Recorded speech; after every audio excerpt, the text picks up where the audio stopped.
Hello everyone, welcome back to my channel Harna spoken English. ఈరోజు వీడియోలో మనం ప్రతిరోజు మాట్లాడే తెలుగు మాటలు గ్రామర్ ఉపయోగించి అంటే స్ట్రక్చర్ సహాయంతో ఈజీగా మాట్లాడడం నేర్చుకుందాం. సో వీడియో అక్కడ స్కిప్ చేయకుండా ఎండ్ వరకు చూడడానికి ట్రై చేయండి. ముందుగా ప్రీవియస్ వీడియోలో నేను మిమ్మల్ని అడిగిన క్వశ్చన్కి సమాధానం చూద్దాం. భ్రమ అంటే ఇంగ్లీష్లో ఎలూజన్ లేదా డెలూజన్ అంటారు. దీనినే మాయా అని కూడా అంటారు. ఈ వీడియోలో మీకుండబోయే క్వశ్చన్స్. నెంబర్ 1, ఆమె నాదైతే బాగుండును కదా.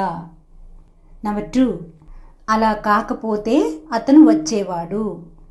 సో వీటిని ఇంగ్లీష్లో ఎలా చెప్పాలో కామెంట్ సెక్షన్లో తెలియచేయండి. ఒకవేళ ఆన్సర్స్ తెలుసుకోవాలనుకుంటే ఈ వీడియో కనుక ఫాలో అయినట్లయితే మీరే వీటిని ఈజీగా ఇంగ్లీష్లో మాట్లాడేయచ్చు. Now let's get into the class. అలా అయితే బాగుండును కదా, దీనిని ఇంగ్లీష్లో వుడ్ దట్ దీని సహాయంతో మాట్లాడతాం. దీనికి స్ట్రక్చర్ అంటే వాక్య నిర్మాణం would that plus subject plus were plus object. Practice కోసం ఎగ్జాంపుల్ సెంటెన్సెస్. ఇది కల అయితే బాగుండును కదా. Would that it were a dream. Would that it were a dream.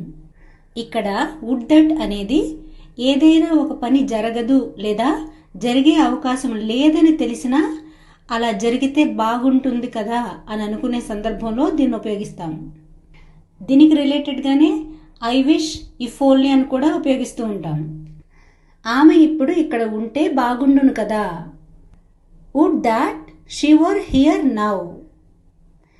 అది నిజమైతే బాగుండును కదా. Would that it were true. అతను బ్రతికుంటే బాగుండును కదా. Would that he were alive. ఇది భ్రమ అయితే బాగుండును కదా. Would that it were an illusion. ఇప్పుడు మీ క్వశ్చన్ ఆల్రెడీ అడిగిందే, ఆమె నాదైతే బాగుండును కదా. నెక్స్ట్ వన్, అలా కాకపోతే లేదా అలా జరగకపోతే. సో ఇటువంటి మాటల్ని had it not been so ఉపయోగించి మాట్లాడతాం. సో దీనికి structure had it not been so plus subject plus would have V3 plus object. Note చేసుకోవాలనుకున్న వాళ్ళు వీడియో పాజ్ చేసుకుని నోట్ చేసుకోండి. Example sentences. అలా జరగకపోతే ఆమె జాబ్ చేసేది.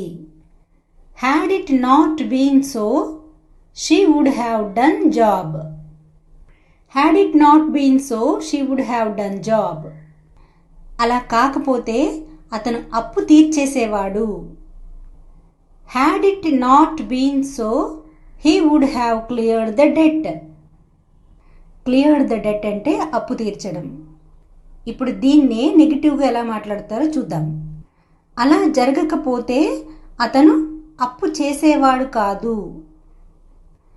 Had it not been so, he would not have borrowed. Had it not been so, he would not have borrowed. అలా జరగకపోతే నేను ఇంగ్లీష్ నేర్చుకునేదాన్ని కాదు.